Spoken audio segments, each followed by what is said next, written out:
day, beautiful people. This is Natalie Silva with Life Treasures and Golden Moments. Welcome back. It's always good to be here with you today. And today I would like to share a story with you about overcoming obstacles. And it was authored by Diana Chapman. And it's called, Is There Really a Prince Charming?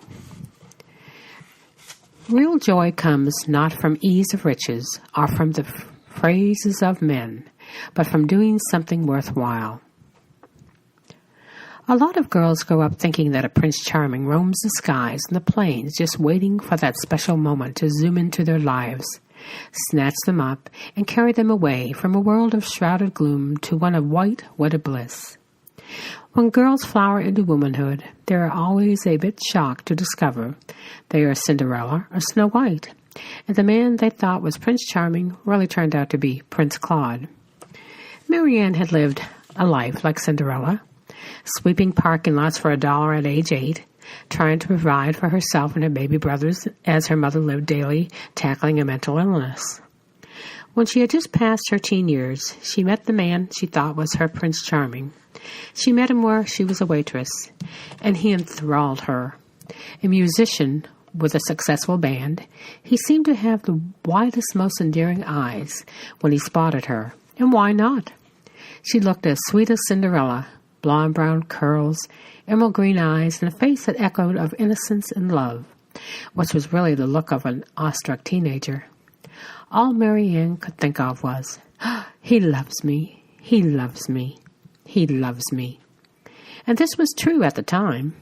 With the speed of the stallion, the man grabbed her up in his arms and carried her off to marriage. Everything was perfect as far as Marianne was concerned. She had a nice home and enjoyed watching her husband play in his band. She felt loved and adored for the first time in her life. Move over, Snow White. Here she comes. And she was about to have a baby. She didn't know about the other woman. There were two, also ill-fated in another way. They had not only wedded each other, but they wedded their recessive genes. When her first son, Lauren, arrived, Marianne knew something was wrong. He didn't respond to sound. For a year, Marianne struggled and consulted with doctors who told her nothing was wrong. But finally, a specialist announced that Lauren was deaf and there was nothing she could do. She saw for the first 2 years of Lauren's life, while her husband kept saying that their son was just fine. Doctors assured them that another child wouldn't suffer from such a misfortune. But when Lance was born, they soon learned the newborn was deaf too. The walls of their already strained marriage, which stood on the young girl's fairy tale dreams, cracked by the caved in when Marianne grew angry that her husband didn't want to learn to communicate with his 2 sons. He left that to her. She learned sign language as quickly as possible. Her husband wasn't interested at all. When he talked to the boys, he treated them like they were dogs, patting them on the head, barking out a word or two. She took her sons to her husband's parents' house. His parents ignored the kids. She took her sons shopping. Clerks gasped when her sons made grunting sounds. And now she knew about the other woman. Sometimes her husband didn't even bother to come home.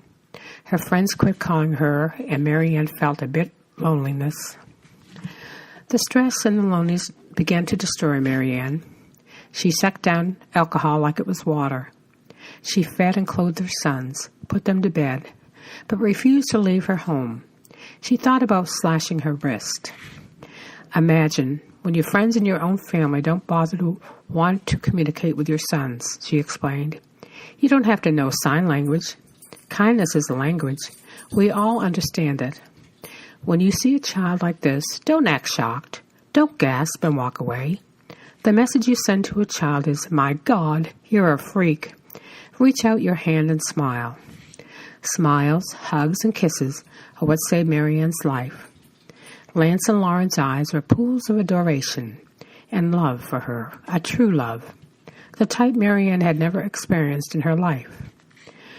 It became apparent to Marianne that she could squander her own life away with alcohol and panic attacks, but she couldn't waste her sons' lives like this.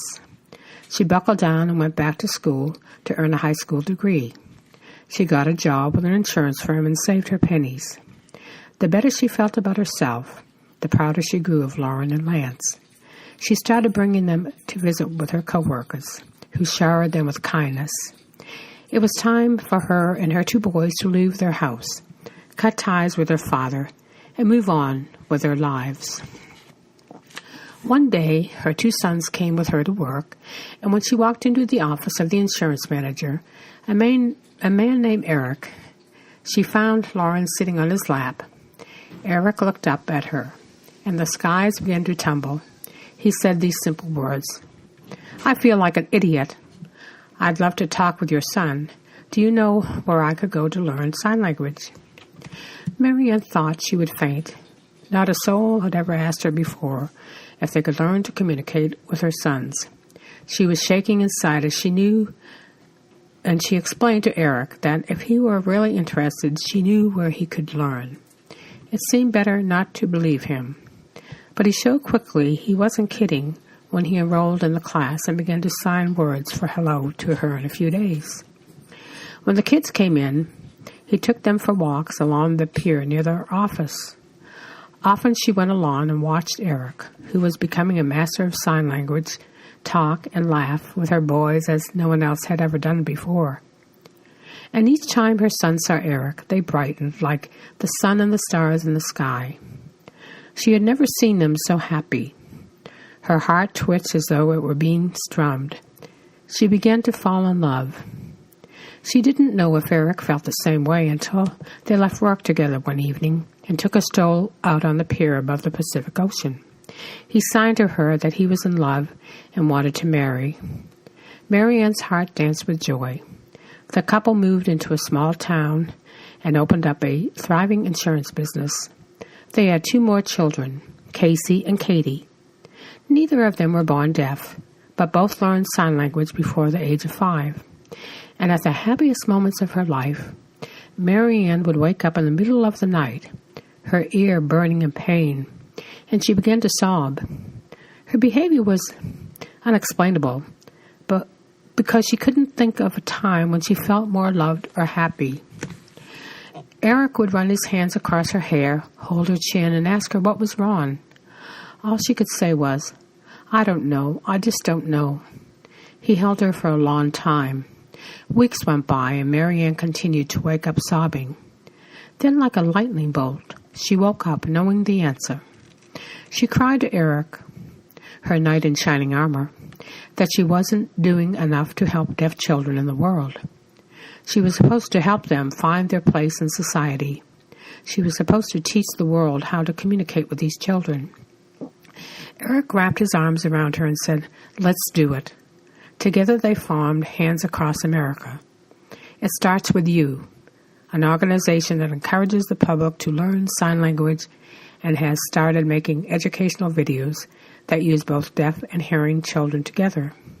So if you ever have a chance to talk with Marianne and ask her if there is any truth to fairy tales like Cinderella and Snow White, she would probably say she has learned a lot about such stories in her lifetime.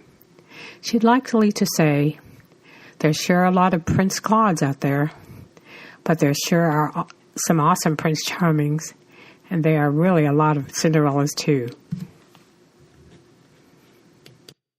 Thank you for joining me today. Until next time, may you have a beautiful day and a beautiful week. And take care, and God bless. This is Natalie Silva.